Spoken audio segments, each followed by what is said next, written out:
Hello everyone and welcome to a game between Andrei Volokitin and David Anton. Andrei playing white opens with e4 and we have a Caro Kann plays e5. This is the advanced Caro Kann.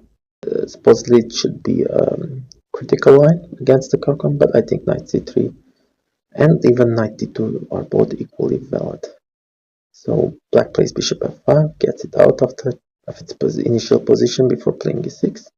Here usually white should play pawn g4 or h4 to harass that bishop and not let black develop easily as it wants. But white decides the short variation, which is basically allows black to develop as it wants.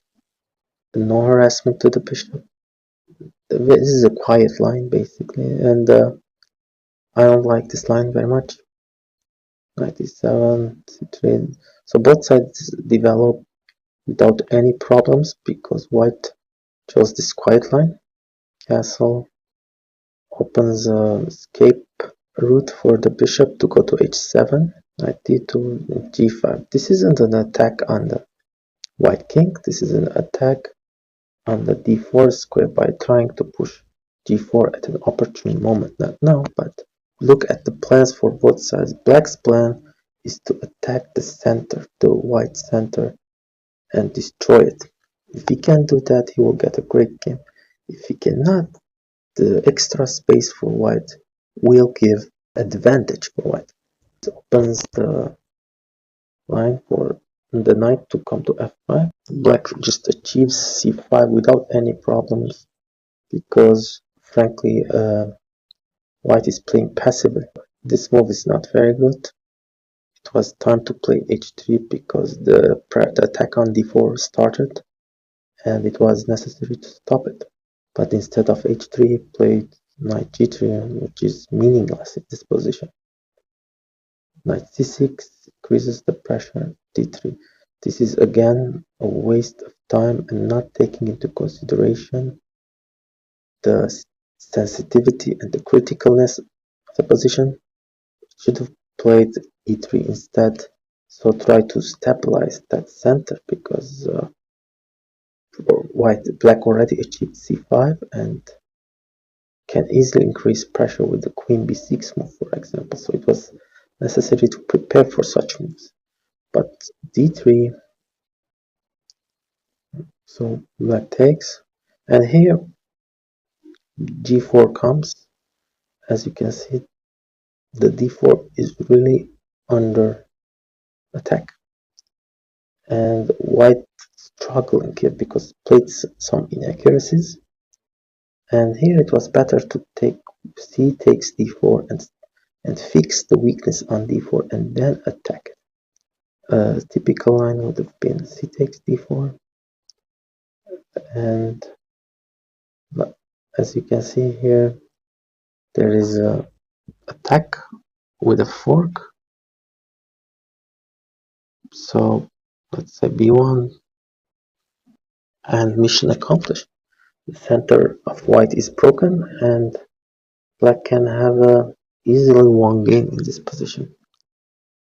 But black plays queen b6, which allows white a little bit of hope. Black plays here queen inside castle. Better would have been to take advantage of white's queen position, unprotected position.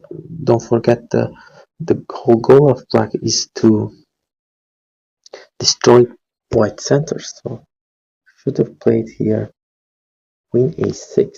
Blocks the pawn and even threatens to win it. And the game would continue. Sample line would be b3, let's say, c takes d4, and again here the center will be broken. It is destroyed.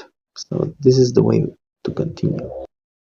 But after castle, white still is in the game. White can play c takes d5, knight f5, and b4. This is a critical position of the game.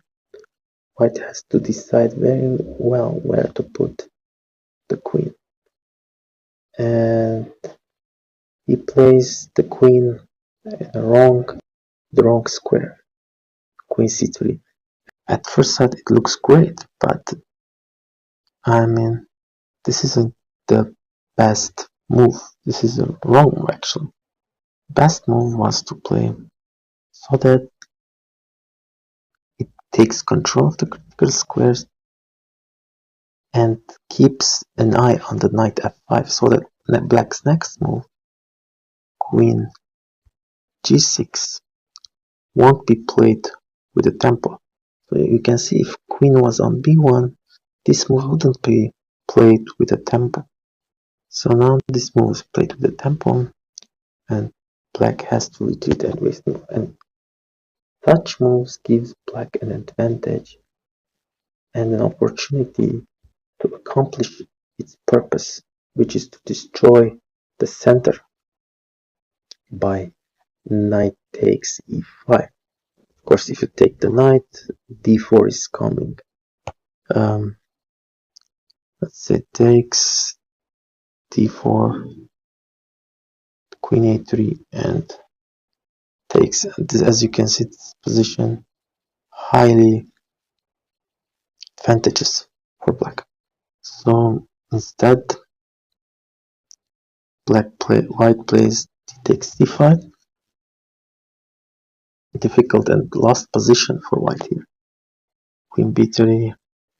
Here there is a tactical way to finish white, which black misses. Knight f3. Takes. Of course, this is a sample line. And as you can see here, game almost over. But instead, he plays bishop g7, queen a5. The game is still lost for white. There's nothing he can do now. Takes and d4 centralizes, and again this move is meaningless, but of course there's nothing he can do to save the game now. Knight c6, queen d2, and here a bunch of exchanges happen which only benefit black because he's materially up. Knight d2, knight c6, so here, and black now starts a mopping up game. Takes c5, collected, and the game is over here.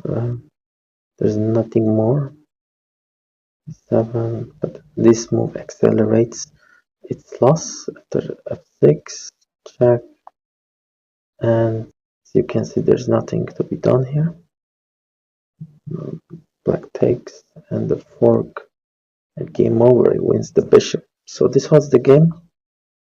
I hope you liked it, and I found instructive, and the way that white played passively allowed black an easy and dominating game.